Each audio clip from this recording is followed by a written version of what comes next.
ভাবুন তো যে জায়গায় শৈশবের সেরা দিনগুলি কেটেছে সেখানে দীর্ঘ 10 বছর পর গেলে আপনার কেমন লাগবে। হ্যাঁ, আজকে 10 বছর পর আমি যাচ্ছি আমার মামার বাড়িতে। আবেগ, স্মৃতি আর একরাশ আনন্দ নিয়ে তৈরি ভিডিওটি একদম শেষ পর্যন্ত না দেখলে অনেক কিছুই মিস। পুরো 10 বছর পর যাচ্ছি মামার বাড়িতে, আর এই লম্বা জার্নিতে রাস্তার ধারে তাজা আখের রস না খেলে কি চলে।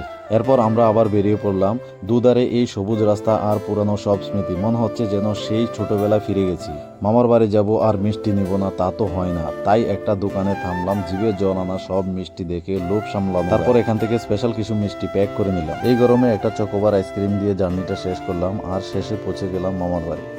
মামার বাড়িতে পৌঁছাতেই চোখে পড়লো গাছে ঝুলে থাকা রসালো কাঁঠাল। শহরের কংক্রিটের জঙ্গল ছেড়ে প্রকৃতির এই রূপ সত্যি মন জুড়িয়ে দেয়।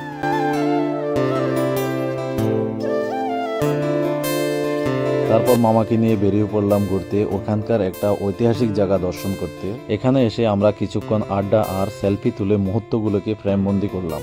ঘোরা শেষ হলে আমরা চলে গেলাম গ্রামের একটা বাজারে। এখান থেকে আমরা মাছ এবং গ্রামের কিছু তাজা সবজি নিয়ে নেব।